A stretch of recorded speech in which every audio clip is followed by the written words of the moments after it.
Orient bell tiles studio से आप देख रहे हैं एबीपी न्यूज।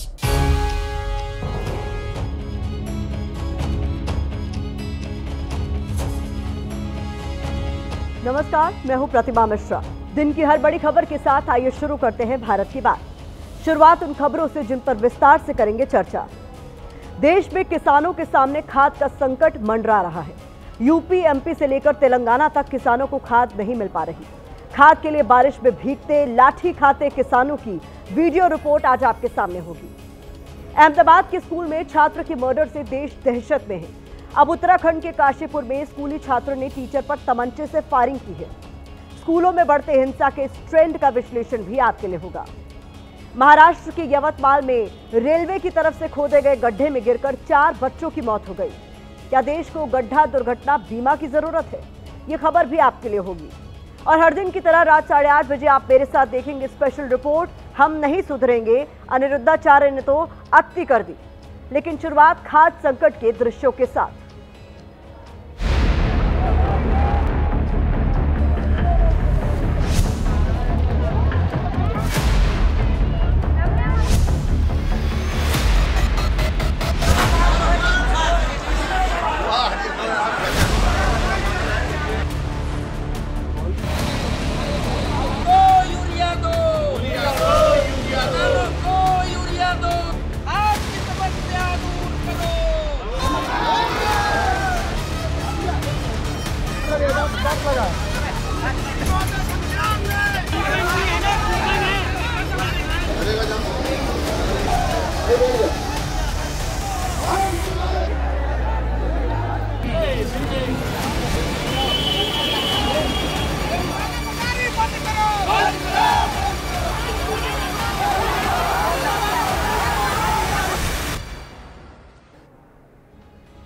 तो देखा आपने देश के किसान की हालत क्या है।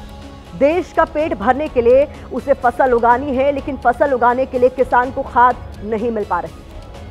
मध्य प्रदेश से लेकर उत्तर प्रदेश तक किसान खाद की किल्लत से परेशानी में है। खाद वितरण केंद्रों पर घंटों किसान लाइन में लगा है।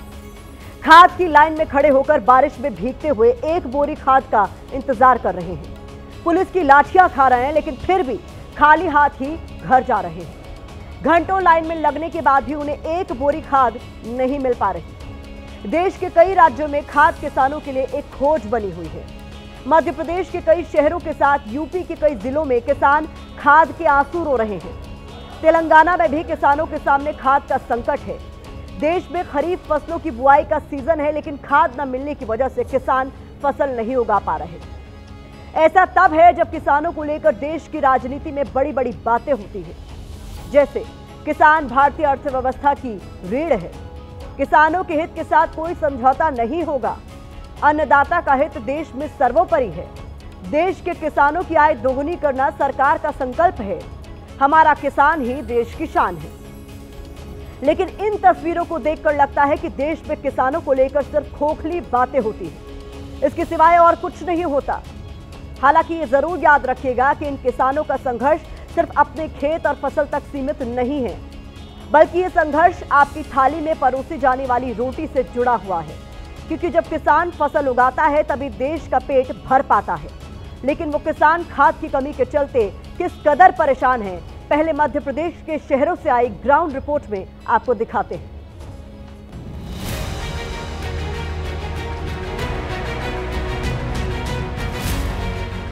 हम और आप दिन रात इसलिए संघर्ष में रहते हैं कि परिवार को सुकून के साथ 2 रोटी खिला सके। जब परिवार के साथ बैठकर हम उस रोटी का निवाला तोड़ते हैं तो ऊपर वाले का धन्यवाद देते हैं। लेकिन आज जब आप परिवार के साथ अपनी थाली में आई रोटी खाएं तो एक बार इन तस्वीरों को याद जरूर कर लें। आपकी थाली में जो गर्म रोटी परोस कर आती है वो इन हाथों से ही उपजे अन्न की बदौलत आपके घर तक पहुंचती है। लेकिन आपकी थाली तक उस रोटी को पहुंचाने के लिए देश के किसान को कितना संघर्ष करना पड़ता है, ये तस्वीरें इसकी तस्दीक कर रही हैं। तस्वीरें मध्य प्रदेश के शहडोल की हैं, जहां किसान एक बोरी खाद के लिए बारिश में भीग रहे हैं। शहरों में लोग मस्ती के लिए बारिश में भीगते हैं, लेकिन यहाँ बारिश की बूंदों के बीच लाइन में खड़ा होकर भीगना किसानों की मजबूरी है, क्योंकि ये किसान खाद की भीषण किल्लत से जूझ रहे हैं। बारिश हो, आंधी हो या फिर तूफान, इनके लिए इस वक्त किसी बात की परवाह किए बिना एक बोरी खाद का जुगाड़ करना सबसे ज्यादा जरूरी है। यही वजह है कि किसी तरह खुद को बारिश से बचाते हुए ये लोग लाइन में खड़े होकर अपनी बारी का इंतजार कर रहे हैं। दुर्भाग्य ये है कि इतनी मुसीबत उठाने के बाद भी कुछ किसानों को एक बोरी खाद नहीं मिलता। मध्य प्रदेश के कई जिलों में इन दिनों किसान खाद के लिए लाइन लगाकर खड़ा है। वो खेतों से ज्यादा वक्त लाइन में खड़े होकर बिता रहा है, क्योंकि जब खाद ही नहीं मिलेगी तो फसल कैसे पकेगी। खरीफ फसलों की बुआई के सीजन में किसान खाद से खाली हाथ है। बड़वानी जिले में कोई किसान सुबह 5 बजे से लाइन में आकर खड़ा हो जाता है, कोई रात से ही लाइन में लगा होता है। किसी किसान को तो 10 से 15 दिन लाइन लगाते हुए बीत जाते हैं, लेकिन एक बोरी खाद नहीं मिल पाता। खाद ही नहीं मिल रहा तो क्या? कितने दिन हो गए आपको? 15 दिन हो गए। 15 दिन हो गए। तो अगर समय पर खाद नहीं मिलेगा तो क्या होगा? फसल नहीं आएंगे। फसल नहीं आएगी। तो क्या कह रहे हैं ये लोग? दे रहा नहीं खाद। मध्य प्रदेश के रीवा जिले में भी किसानों का हाल बेहाल है। यहाँ भी किसानों की किस्मत पे खाद नहीं, लाइन ही आ रही है। घंटों घंटों किसान लाइन लगाकर खड़े हैं। गर्मी और उमस के बीच लाइन लगाते हुए कुछ महिलाएं बेहोश भी हो रही हैं, लेकिन खाद फिर भी नहीं मिल पा रही। कल आए थे सर तो नहीं मिली। कल लाइन में 10 बजे रात तक लगे हैं। आज भी आए 4 बजे से आज लाइन में लगे हैं, आज भी नहीं मिल रही है। मध्य प्रदेश के छिंदवाड़ा में तो यूरिया और खाद के लिए हंगामा हो गया। डीएमओ दफ्तर के खाद वितरण के दौरान अफरा तफरी मच गई। भीड़ के बीच धक्का मुक्की होने लगी। इसके बाद भगदड़ जैसे हालात हो गए, जिसमें कुछ लोग घायल हो गए। ये यूरिया के लिए आए थे सर।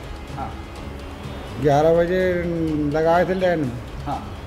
तो 1-1:30 बजे करीबन नंबर लगा। भीड़ थी, जो धक्का मारे आदमी ने वो उसी के ऊपर से आदमी रौंद दिए। मध्य प्रदेश में खाद संकट पर अब सियासत भी शुरू हो गई है। कांग्रेस ने इसे लेकर किसान बचाओ आंदोलन निकाला। इस दौरान पुलिस के साथ कांग्रेस कार्यकर्ताओं की धक्का मुक्की भी हुई। किसानों ने आंदोलन के दौरान एक कुत्ते को ज्ञापन सौंपकर प्रशासन को टारगेट किया। जो झूठे वायदे हमारे किसानों को भारतीय जनता पार्टी ने किया, और आज आप देख रहे हैं कि हमारा किसान किस तरह पीड़ित है। सबसे ज़्यादा काला बाजारी भारतीय जनता पार्टी के दलाल करते हैं, और इन्होंने ये यूरिया चोरी अपना धंधा बना लिया है। यूरिया भरपूर मात्रा में है। सिर्फ इनके पास बताया ना, छोटे से और बड़े से इनके पास कुछ बचा नहीं है। छिंदवाड़े की जनता ने नकार दी है कि छिंदवाड़े की जनता के प्रति जो जिम्मेदारी उसको निर्वाह नहीं कर रहे हैं। तो इस तरीके से भ्रम फैलाकर ये करना चाह रहे हैं। उदाहरण तो आपके सामने है। फिलहाल मध्य प्रदेश ही नहीं, उत्तर प्रदेश तक किसान खाद की किल्लत से परेशान है। लेकिन सवाल यह है कि देश में खाद की कमी आखिर क्यों हुई है। खाद और यूरिया की किल्लत का मुद्दा सिर्फ मध्य प्रदेश या यूपी तक ही सीमित नहीं है, बल्कि कुछ दिन पहले इसकी गूंज संसद में भी सुनाई दी थी। 19 अगस्त को तेलंगाना के सांसदों ने खाद और यूरिया की कमी को लेकर संसद परिसर में प्रदर्शन किया। खाद की कमी के बहाने केंद्र सरकार पर निशाना साधते हुए नारेबाजी की। इस दौरान कांग्रेस सांसद प्रियंका गांधी ने भी इन सांसदों के साथ आकर खाद और यूरिया की कमी के मुद्दे पर आवाज बुलंद की। कुछ दिन पहले कांग्रेस सांसद और नेता प्रतिपक्ष राहुल गांधी ने भी खाद की कमी के मुद्दे पर सरकार को घेरा था। राहुल गांधी ने फेसबुक पर एक पोस्ट लिखा था। इसमें उन्होंने लिखा था, भारत कृषि प्रधान देश है और किसान हमारी अर्थव्यवस्था की रीढ़, लेकिन आज यही रीढ़ विदेशी निर्भरता के कारण झुकती जा रही है। भारत 80% स्पेशलिटी फर्टिलाइजर चीन से मंगाता है और अब चीन ने सप्लाई रोक दी है। उधर प्रधानमंत्री जी खाद की बोरियों पर अपनी तस्वीरें छपवा रहे हैं। इधर किसान मेड इन चाइना पर आश्रित होते जा रहे हैं। यह आपूर्ति कभी भी रुक सकती है। यह पता होने के बावजूद सरकार ने कोई तैयारी नहीं की। जब घरेलू उत्पाद को बढ़ावा देने की जरूरत थी, उन्होंने कोई नीति, कोई योजना नहीं बनाई। क्या अब किसान अपनी मिट्टी में भी दूसरों का मोहताज रहेगा? कीमती वक्त और अच्छी फसल का नुकसान झेलता, कर्ज और हताशा में डूबता किसान पूछ रहा है, किसका साथ, किसका विकास? विपक्ष इसलिए केंद्र सरकार को टारगेट कर रहा है क्योंकि खाद की कमी का संकट अपना दायरा फैलाता जा रहा है। ये सिर्फ मध्य प्रदेश या तेलंगाना तक सीमित नहीं है, बल्कि यूपी के किसानों के लिए भी खाद एक खोज बनी हुई है। ये रिपोर्ट देखिए।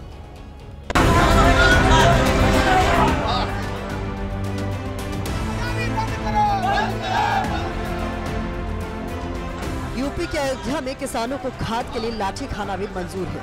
किसान सुबह 6 बजे से खाद वितरण केंद्र के बाहर लाइन लगाकर खड़े थे। घंटों खड़े रहने के बाद भी जब बारी नहीं आई तो धैर्य टूट गया। किसानों ने हंगामा किया तो पुलिस ने काबू पाने के लिए लाठीचार्ज कर दिया। हालांकि जैसे ही अयोध्या में किसानों पर पुलिस की लाठी का वीडियो सामने आया तो सियासत शुरू हो गई। अखिलेश यादव ने 19 अगस्त को एक्स पर वीडियो पोस्ट करते हुए लिखा, कहे गए ऐसा भाजपाई कलयुग आएगा, कृषक खाएगा लाठी डंडा, खाद का संकट गहराएगा। हालांकि मामले की तूल पकड़ने के बाद अयोध्या के डीएम ने लाठीचार्ज के वीडियो का खंडन किया।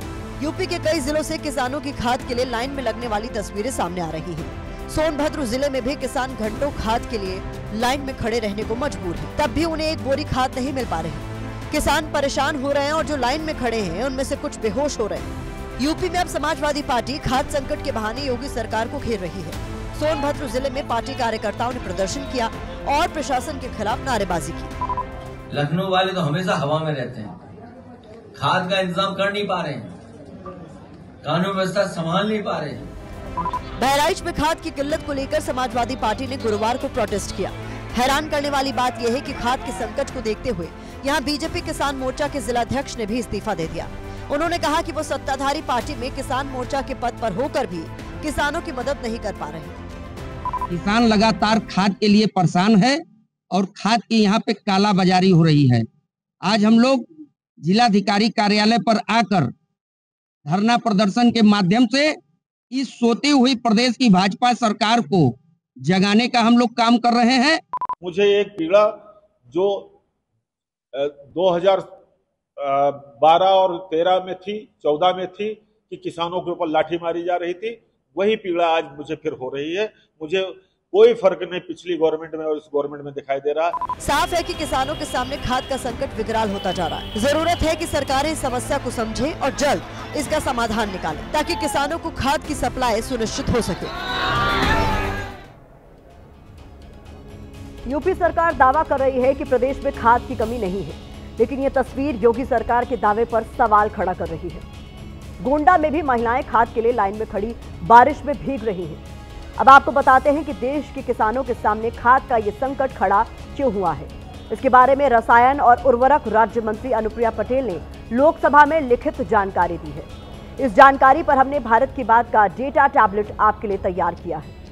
इसके मुताबिक भारत ने साल 2023-24 में चीन से करीब 22 लाख टन डीएपी खाद का आयात किया था, लेकिन 2024-25 में घटकर लगभग 8.47 लाख टन रह गया।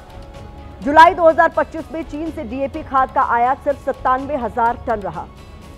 यहां आपको बता दें कि भारत उन देशों की लिस्ट में शामिल है जो दुनिया में सबसे ज्यादा खाद का आयात करते हैं। 2024 के आंकड़े देखें तो भारत इस लिस्ट में तीसरे नंबर पर था। भारत ने 2024 में $7.8 बिलियन की लागत से खाद का आयात किया। इससे पहले साल 2023 में भारत सबसे ज्यादा खाद का आयात करने वाले देशों की लिस्ट में दूसरे नंबर पर था। भारत ने इस साल दुनिया की आयात का करीब 10.7% खाद आयात किया था। भारत अपनी खाद जरूरत का बड़ा हिस्सा रूस और चीन से आयात करता है। चाइना से जो हम खाद का इंपोर्ट करते, डीएपी पर्टिकुलरली जो हम बहुत बड़ा भाग हम चाइना से इंपोर्ट कर रहे थे पिछले 4-5 सालों से, और चाइना ने जो है वो एक्सपोर्ट पे उन्होंने काफ़ी रेस्ट्रिक्शन अभी इम्पोज किए हैं कुछ समय, क्योंकि चाइना का जो खुद का उनका डोमेस्टिक कंजप्शन है पिछले कई सालों में, चूंकि वो इलेक्ट्रिक कार बनाने में वो लोग काफ़ी वहाँ की जो फैक्ट्री वहाँ पे इंडस्ट्री लगी हुई है, उनको भी डीएपी का जो पर्टिकुलर डाई अमोनियम फॉस्फेट उनको जरूरत पड़ता है, तो उन्होंने एक्सपोर्ट जो है वो रिस्ट्रिक्ट किए हैं। अब वक्त इस खबर पर सोशल मीडिया के ओपिनियन का है, तो यूजर्स लिख रहे हैं कि अन्नदाता खाद की तलाश में भटक रहा है और सत्ता बयानबाजी में व्यस्त। बीजेपी सरकार सिर्फ आश्वासन पर चल रही है। किसानों की फसल और मेहनत दोनों दांव पर लगी है। जिस किसान को फसल बोने के लिए खाद नहीं मिल रहा, उसे क्या फायदा कि भारत विश्व की चौथी बड़ी अर्थव्यवस्था बन गया। तो ये इस खबर पर सोशल मीडिया का नजरिया है। अब हम अपनी दूसरी खबर का रुख करते हैं। कल हमने आपको भारत की बात में अहमदाबाद की खबर दिखाई थी। हमने दिखाया था यहां एक छात्र ने 10वीं क्लास में ही पढ़ने वाले दूसरे छात्र को चाकू से हमला कर मौत के घाट उतार दिया था। इस घटना पर आक्रोश थमने का नाम नहीं ले रहा। आज इसी तरह की एक खबर उत्तराखंड में उधम सिंह नगर जिले के काशीपुर से सामने आई, जहां एक स्कूल में 9वीं क्लास के छात्र ने स्कूल के अंदर शिक्षक को तमंचे से गोली मार दी। तीसरी तस्वीर यूपी में गाजीपुर के सनबीम स्कूल की है, जहां छात्रों के 2 गुटों में चाकूबाजी हुई, एक छात्र की मौत हो गई। आपके जहन में ये सवाल आ रहा होगा कि स्कूलों में ये क्या हो रहा है। इससे भी बड़ा सवाल तो ये है कि हमारे देश के स्कूलों में पढ़ने वाले छात्र इतने ज्यादा हिंसक क्यों हो रहे हैं? क्यों छोटी छोटी बातों पर छात्र हथियार उठा रहे हैं? क्या बच्चों के माता पिता से कहीं कोई चूक हो रही है? हिंसा का जो पैटर्न विदेश के स्कूलों में दिखता है वो हमारे देश के स्कूली छात्रों में क्यों दिख रहा है? अहमदाबाद हत्याकांड को लेकर आज भी शहर में प्रदर्शन हुआ। इस बीच आज आरोपी और उसके दोस्त की एक चैट सामने आई, जिसमें आरोपी से उसके दोस्त ने पूछा था कि भाई तुमने आज कुछ किया है, जिस पर आरोपी ने हाँ में जवाब दिया। इसके बाद उसके दोस्त ने फिर पूछा तुमने चाकू मारा था? इस पर आरोपी ने मैसेज किया कि तुम्हें किसने बताया? इसके बाद दोस्त ने पूछा कि चाकू तूने मारा था? इस पर आरोपी ने मैसेज किया और हाँ में जवाब दिया। यह भी कहा कि अब जो हो गया वो हो गया। फिर से दोस्त ने पूछा कि चाकू क्यों मारा? इस पर आरोपी ने जवाब दिया कि वो मुझे बोल रहा था कि क्या कर लेगा तू। फिर दोस्त ने लिखा कि ऐसी बात पर किसी को चाकू नहीं मारते, वैसे मारते लेकिन जान से नहीं मारना था। जिस पर आरोपी छात्रों ने मैसेज में जवाब दिया और लिखा अब जो हो गया वो हो गया। यानी आरोपी छात्र को मर्डर करने के बाद भी कोई टेंशन नहीं थी। आज इसी को लेकर अहमदाबाद में एक बार फिर लोगों का गुस्सा फूटा।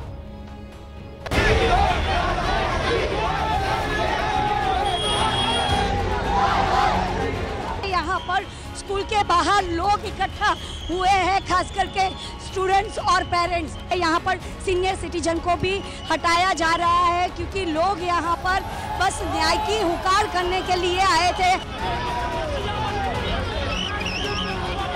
अगर ये लोग ऐसा नहीं करते तो आज मेरा भाई जिंदा होता। और मेरी मामी ने तो नयन को यहाँ देखा था, उन्होंने एम्बुलेंस भी बुलाई थी।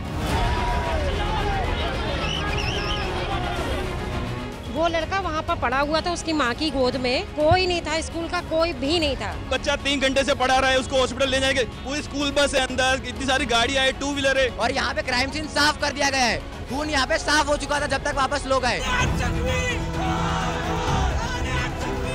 अपने बच्चे को भेजने के लिए कोई भी माता डरी जाएगी, कोई भी आके ऐसे छुरी चाका लेके घुसा देगी। वही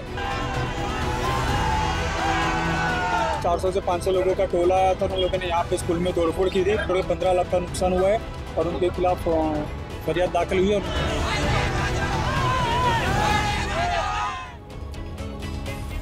चिंता की बात यह है कि देश के स्कूलों में हिंसा का ट्रेंड बढ़ता जा रहा है। अहमदाबाद के बाद उत्तराखंड के काशीपुर में स्कूल के अंदर एक छात्र ने अपने ही टीचर को गोली मार दी। इस छात्र ने यह खौफनाक कदम क्यों उठाया, जब इसकी वजह आप जानेंगे तो आप भी हैरान रह जाएंगे।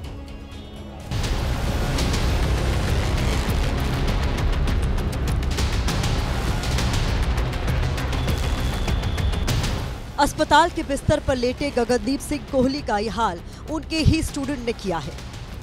9वीं क्लास के छात्र को टीचर गगनदीप की बात इतनी बुरी लगी कि उसने क्लासरूम के अंदर ही गगनदीप पर फायर कर जान लेने की कोशिश की। उधम सिंह नगर जिले के काशीपुर के Shri Guru Nanak senior secondary school में उस वक्त हड़कंप मच गया जब वहां पर गोली चलने की आवाज आई। आवाज आने के बाद जब सब लोग स्कूल की तरफ भागे तो पता ये चला कि वहां पर 9वीं कक्षा के छात्र ने अपने टीचर को गोली मार दी है। ये छात्र अपने लंच बॉक्स में तमंचे को लेकर आया था। Shri Guru Nanak senior secondary school में शिक्षक गगनदीप सिंह कोहली 9वीं क्लास की भौतिक विज्ञान की क्लास लेने पहुंचे थे। जब वो क्लास लेकर बाहर निकले तभी पीछे से छात्र ने टिफिन बॉक्स से तमंचा निकाला और फायर कर दिया।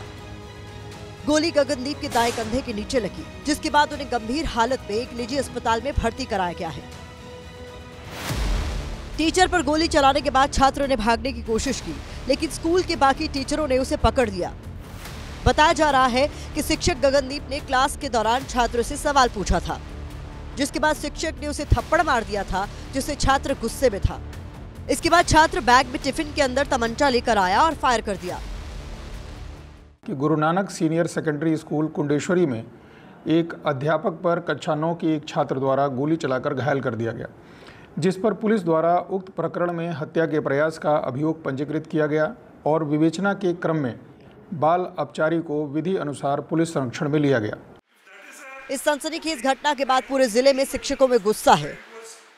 इस घटना के विरोध में और अपनी सुरक्षा के लिए हम लोग कल सरकार को ज्ञापन देंगे और कल सारे ही उधम सिंह नगर के समस्त Hindi medium, English medium, CBSE board के स्कूल बंद रखे जाएंगे। फिलहाल डॉक्टरों ने टीचर गगनदीप का ऑपरेशन किया है और उनकी हालत स्टेबल बताई जा रही है। तो इनका ऑपरेशन कल शाम को सारी जांचों के बाद हुआ था। इसमें गोली सफलतापूर्वक निकाल ली गई है और पेशेंट की स्थिति अभी स्टेबल है। लेकिन जिस तरह से स्कूल के अंदर छात्रों ने फायरिंग की है वो सबके लिए बेहद चौंकाने वाला मामला है। सवाल वही है, छात्र हिंसक क्यों हो रहे हैं? ये बात भी सच है कि सिर्फ अपने बच्चों की जिम्मेदारी स्कूल प्रबंधन पर छोड़कर हम अपनी जवाबदेही से बच नहीं सकते, क्योंकि सवाल हमारे बच्चों की सुरक्षा से जुड़ा है।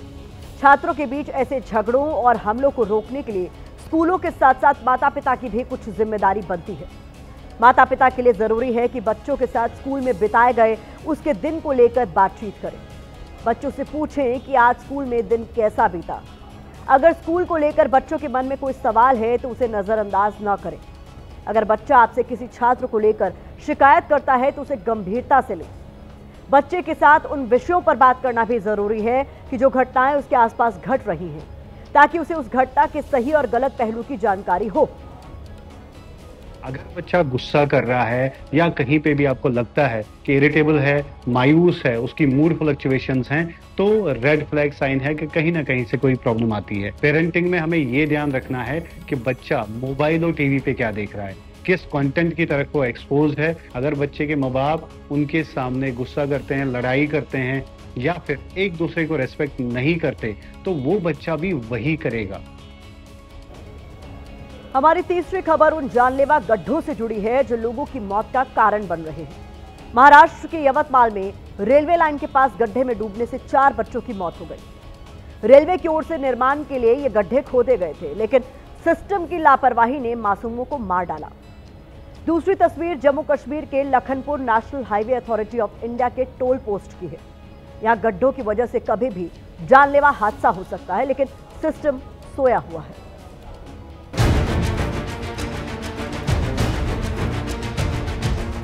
यवतमाल में निर्माणाधीन रेलवे फ्लाईओवर के इन गड्ढों ने 4 मासूमों की जान ले ली। निर्माण के लिए रेलवे ने गड्ढा तो खोद दिया, लेकिन इन 4 मौतों की जिम्मेदारी कोई नहीं लेगा। न रेलवे लेगा, न अधिकारी लेंगे, न सिस्टम लेगा। इस गड्ढे में नेता, विधायक, सांसद गिर जाता तो पूरा सरकारी अमला यहाँ खड़ा होता, साथ में एम्बुलेंस होती, लेकिन इन मासूमों को कोई बचाने नहीं आया। वर्धा नांदेड़ रेलवे लाइन की निर्माणाधीन उड़ान पुल का काम चालू था और उसी वक्त शाम के वक्त यहाँ पर 4 नन्हे बालक तैरने के लिए आए, लेकिन पानी की गहराई उनको पता नहीं चली और वहाँ पर उनकी डूबकर मौत हो चुकी है। बताया जा रहा है कि 20 अगस्त की शाम 4 बच्चे नहाने के लिए इन गड्ढों में उतरे थे, लेकिन बच्चों को गहराई का अंदाजा नहीं हुआ। गहराई में जाने के बाद चारों बच्चों को सांस लेने में दिक्कत हुई और बच्चे एक-एक कर डूब गए। जब वहाँ सरकारी दवाखाने में हमारे उप जिला रुग्णालय में उन्हें लेके गया तो वहाँ पे सिलेंडर की कमी, ऑक्सीजन न रहना, उसके वजह से इन बच्चों को सांस लेने में तकलीफ हो रही थी। शोर सुनकर आसपास के लोग तुरंत मदद के लिए आए। लोगों ने इन जानलेवा गड्ढों में उतरकर बच्चों को बाहर निकाला।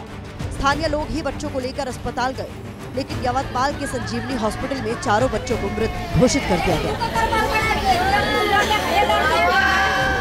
इन गड्ढों के आसपास ना तो कोई बैरिकेड था, ना ही बाउंड्री वॉल थी और ना ही सैंडबैग रखे गए थे।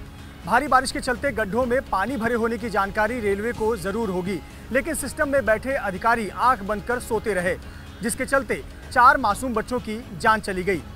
इस लापरवाही के घटना के बावजूद अब तक रेलवे ने इस पर कुछ भी नहीं कहा है। अगर रेलवे को निर्माण स्थल पर गाइडलाइंस का नहीं पता तो हम याद दिला देते हैं। भारत सरकार की निर्माण स्थल संबंधी गाइडलाइंस कहती है, निर्माण शुरू होने से पहले निर्माण स्थल पर पर्याप्त बैरिकेडिंग की जानी चाहिए। भूखंड के अंदर खुले स्थानों को लैंडस्केप और कवर किया जाना चाहिए।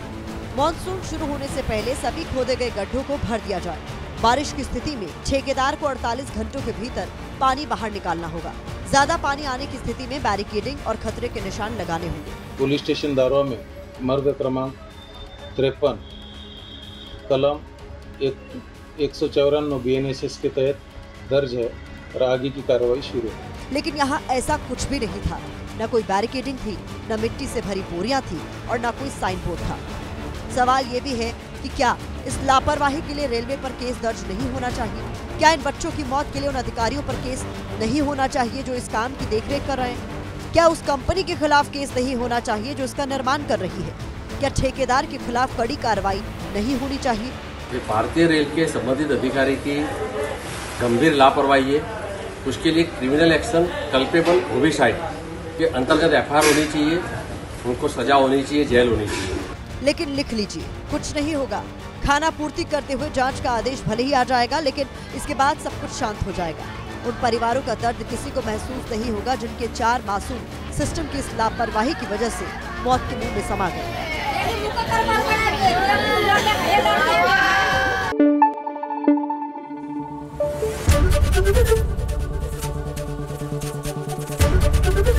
एबीपी न्यूज आपको रखे आगे।